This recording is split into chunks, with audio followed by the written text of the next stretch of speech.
பூஜ்யாய ஸ்ரீ ராகவேந்திராய சத்யதர்ம ரதாயச பஜதாம் கல்பருட்சாய நமதாம் காமதேனவே.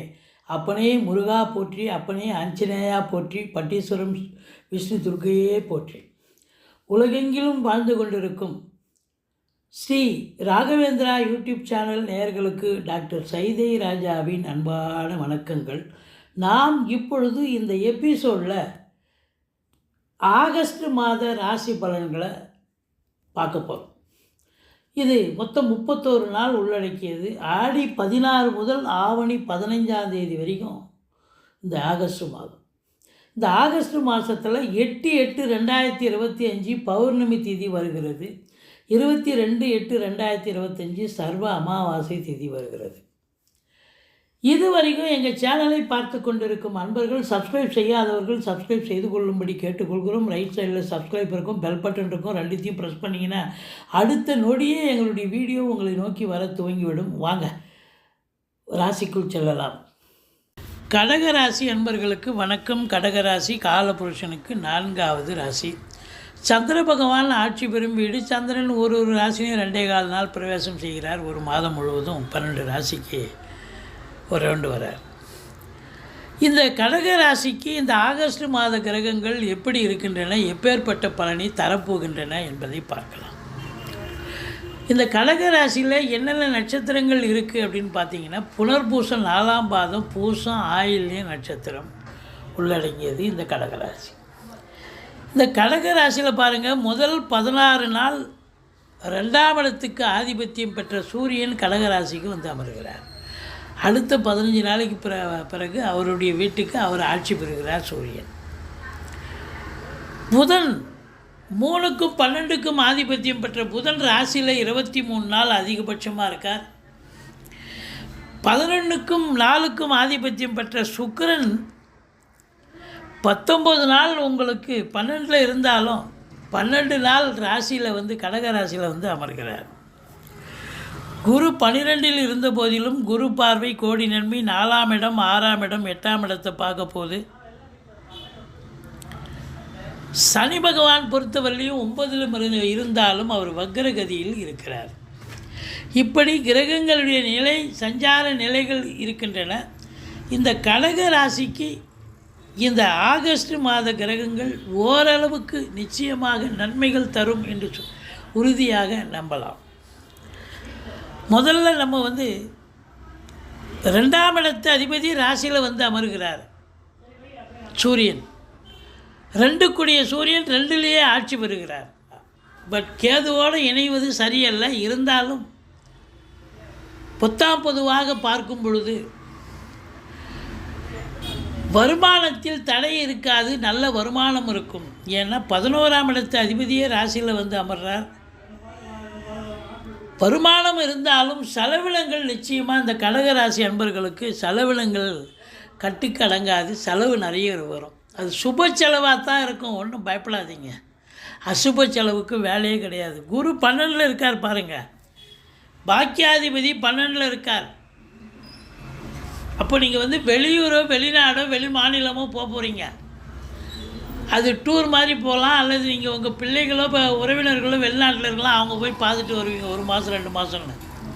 அப்போ அது வந்து உங்களுக்கு இன்ப சுற்றுலா இல்லை ஆன்மீக டூர் அப்படின்னு கூட எடுத்துக்கலாம்.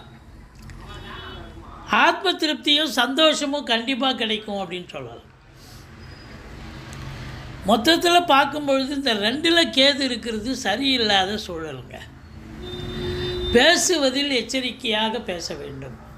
அது குடும்ப உறுப்பினர்களாகட்டும், இல்லை கணவன் மனைவி, இல்லை மற்ற வீட்டுக்கு வரக்கூடிய விருந்தாளிகள், நட்பு வட்டாரங்கள், வேலை பார்க்குற இடம், தொழில் பண்ணுற இடம், எல்லா இடத்துலையும் கொஞ்சம் பேசுவதில் எச்சரிக்கை தேவை. ஏன்னா 2ஆம் இடத்துல கேது இருக்கிறதால ஒரு சொல் வெல்லும் ஒரு சொல் கொல்லும்னு பெரியவங்க சொல்லியிருக்காங்க. வெல்லும்னா ஓகே, நல்லது நடந்துச்சுன்னு அர்த்தம். கொல்லும்னா பிரச்சனைகளை கொண்டு வரும். அப்போது ஒரு சொல் பிரச்சனையாக கொண்டு வந்துடுச்சுன்னா அப்போ பார்த்து பேச வேண்டியது உங்களுடைய கடமையாகிறது. இந்த கடக ராசிக்கு யோகாதிபதி, முதல் தர யோகாதிபதி செவ்வாய். அவர் முயற்சி ஸ்தானத்தில் இருந்து 10ஆம் வீட்டை, தன்னுடைய வீட்டை தானே பார்க்கிறார். அப்போது இந்த கடக ராசியில் பிறந்த அன்பர்கள், செவ்வாயினுடைய ஆதிக்கம் நிறைந்த அன்பர்களுக்கு பொற்காலம் என்று சொன்னால் மிகையாகாது. முதல்ல இந்த ரியல் எஸ்டேட் பிஸ்னஸ் பண்ணுறவங்க, ஃப்ளாட் ப்ரமோட்டர்ஸ், பில்டர்ஸ், கட்டிட கலைஞர்கள், இடம் வாங்கி விற்கக்கூடிய அன்பர்கள், தரகர்கள், செங்கல், மணல், ஜல்லி, ஹார்ட்வேர்ஸ் போன்ற பிரிவில் பணியாற்றுபவர்கள், விவசாயம் சார்ந்த பிரிவில் வேலை பார்க்கக்கூடியவர்கள், ரசாயனத்துறை, மெடிக்கல் ஃபீல்டு, இதில் எல்லாம் வேலை பார்க்கக்கூடியவங்களுக்கு அற்புதமான நேரம். 10 10 பார்க்குறார். பதவி உயர்வு, ஊதிய உயர்வு, டிரான்ஸ்ஃபர், ப்ரமோஷன், இன்க்ரிமெண்ட்டு, இந்த சலுகைகள்லாம் எதிர்பார்க்கலாம். லோனுக்காக காத்திருக்கிறீங்க, லோன் கிடைக்கும். இப்படி உங்களுக்கு இந்த ராசியில் பிறந்தவர்கள் எடுக்கின்ற முயற்சி திருவினையாக்கும். செவ்வாய் நல்லதே செய்வார் அப்படின்னு சொல்லணும்.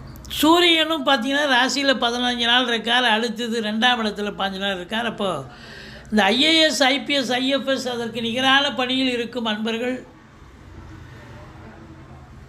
இவங்களுக்கெல்லாம் கூட பொற்காலம். அரசியல்வாதிகள்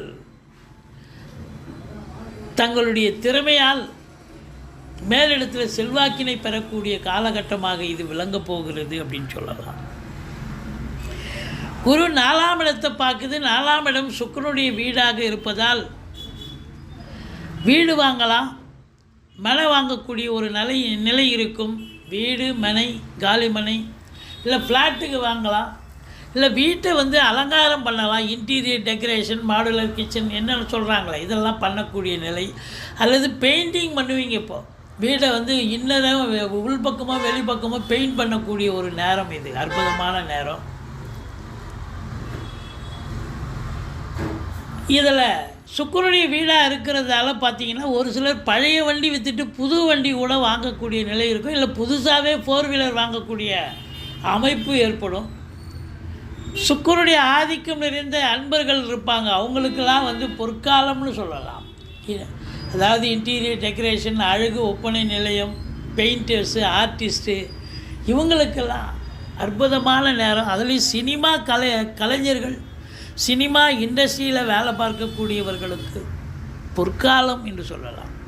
வேலை வாய்ப்புகள் தேடி வரும், சிறப்பாக இருக்கும். புதனும் ராசியில் 23 நாள் இருக்கார். இந்த பத்திரிகை துறை, மீடியா துறை, எழுத்துத்துறையில் பணியாற்றக்கூடியவர்கள் புதனுடைய ஆதிக்கம். இந்த ப்ரெஸ் ரிப்போர்ட்டர்ஸ், மற்றபடி டாக்குமெண்ட்ரி ரைட்டர்ஸ், இவங்கள்லாம் கூட இப்போ அற்புதமான காலகட்டமாக இது விளங்கப் போகிறது. சாதனை படைக்கக்கூடிய அற்புதமான நேரம். தாய் வழி சொந்தங்களால் அனுகூலம், அசையா சொத்துக்கள் மூலம் ஆதாயம், வண்டி வாகனங்களை வச்சு சவாரி பழப்பு நடத்துகிறவங்களுக்கு இப்போ நல்ல சவாரி கிடைச்சி சம்பாத்தியம் கிடைக்கும். மற்றபடி சுகஸ்தானத்தை குரு பார்ப்பதால் இந்த கடக ராசியில் பிறந்த அன்பர்கள் சுகவாசிகளாக இருக்க போகிறீர்கள். சொஃபஸ்டிகேட்டடாக நல்ல ஒரு சுகவாசியாக இருக்க போகிறீங்க. கேட்டது கிடைக்கும். சந்தோஷம் நிறைந்த காலம். மற்றபடி உங்களுக்கு 6ஆம் இடத்தை குரு பார்க்கிறார். எதிரிகள் ஓடி ஒளிவார்கள். கடன் சுமை படிப்படியாக குறையும். கோர்ட்டில் கேஸ் எதாக இருந்தால் சாதகமாக தீர்ப்பு வரும். சொந்த தொழில் செய்யக்கூடிய அன்பர்களுக்கு நம்பிக்கைக்கு பாத்திரமான பணியாளர்கள் கிடைப்பார்கள். ருணரோக சத்ருஸ்தானத்தை குரு பார்க்குறது அவ்வளோ சிறப்புங்க. 6ஆம் இடம் தீய ஸ்தானம் இல்லையா? அந்த தீய ஸ்தானத்தை குரு பார்க்குறாருன்னா தீய விஷயங்கள் நடக்காமல் இருக்கும். அவ்வளோதான். அதே போல் உங்களுக்கு 8ஆம் இடத்துல ராகு இருக்கிறது ஒரு மைனஸ் தாங்க. என்ன பண்ணோம் அப்படின்னா, சம்மந்தம் இல்லாமல் உங்களை ஒரு கோர்ட்டு கேஸு, வம்பு வழக்கு, பிரச்சனை, ஏதாவது ஒரு பிரச்சனையில் கொண்டாந்து விட்டுரும். சில பேர் பார்த்திங்கன்னா அரசுக்கு புறம்பாக ஏதாவது ஒரு தொழிலை செஞ்சு மாட்டிப்பாங்க. அரசு தண்டனையை அனுபவிக்கிறதுக்கான ஒரு நிலை இருக்கும். அதனால் இருந்தாலும் 8ஆம் இடத்தை ராகு இருப்பது ஒரு மைனஸ் என்று சொன்னாலும் குரு பார்வையில் இருக்கிறது தலைக்கு வருது, தலைப்பாயிட போகும். உங்கள் பிறப்பு ஜாதகத்தில் தசாபுத்தி சிறப்பாக இருக்கும் பட்சத்தில் இதெல்லாம் ஒன்றும் நடக்காதுங்க, பயப்பட வேண்டாம். கடன்கள் வசூலாகும். இன்சூரன்ஸ் பணம் கிளைம் ஆகி கைக்கு வரக்கூடிய காலகட்டம். வாரிசே இல்லாத குடும்பங்களுக்கு உங்களை வாரிசாக நியமித்து அவங்களுடைய சொத்து பத்து நகை நட்டு லிக்விட் கேஷ் உங்கள் பேருக்கு மாற்றி எழுதக்கூடிய விபரீத ராஜயோகம் கிடைக்கும். தொலைஞ்சி போன பொருள் கிடைக்குங்க. எப்போவோ தொலைச்ச பொருள் இப்போ தேடி வந்து உங்களுக்கு கைக்கு வரும். இது பெரிய விஷயம் இல்லையா?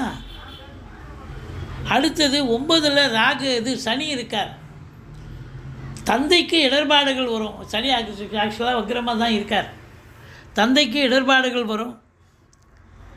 ஆலய வழிபாடு பண்ணுங்கள். நன்கொடைகள் வழங்கி அன்னதானம்லாம் பண்ணுங்கள். கோயில் குளங்களுக்கு போயிட்டு வாங்க. தீர்த்த யாத்திரை போயிட்டு வாங்க. சிவனை வழிபாடு செய்யுங்க. இந்த 10ஆம் இடத்தை செவ்வாய் பார்க்குறதால தொழில் பண்ணணும். படித்து முடித்த இளைஞர்கள் இருப்பாங்க. நான் தொழில் பண்ண போகிறேன் அப்படின்னு தொழில் பண்ணணும்னு ஆசைப்பட்டீங்கன்னா தாராளமாக உங்கள் ஜாதகத்தை ஒரு ஜோசியருக்கு பார்த்து தொழில் பண்ணதாக இருந்தால் தொழில் பண்ணுங்கள்.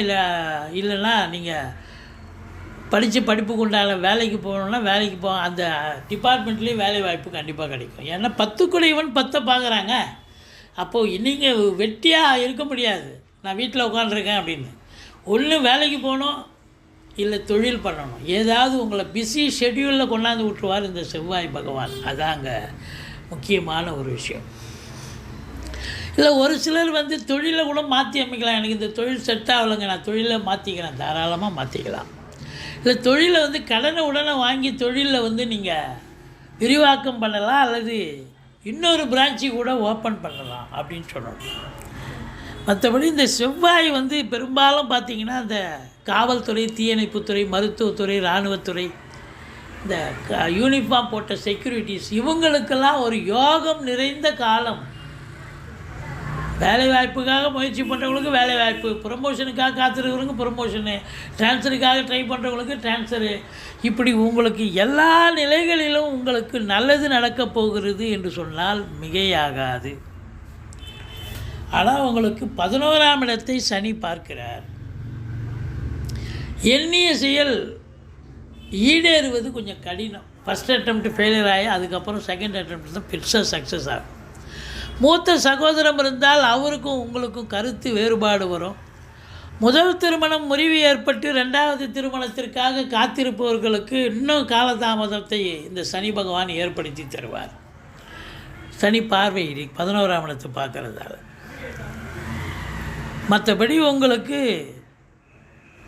இந்த ராசியில் பிறந்த அன்பர்கள், கடகராசியில் பிறந்த அன்பர்கள் ஆகஸ்ட் 10, 11, 12 ஆகிய தேதிகளில் சந்திராஷ்டம நாட்கள் வருவதால் சந்திராஷ்டமன்னு சொல்லிக்கிங்க.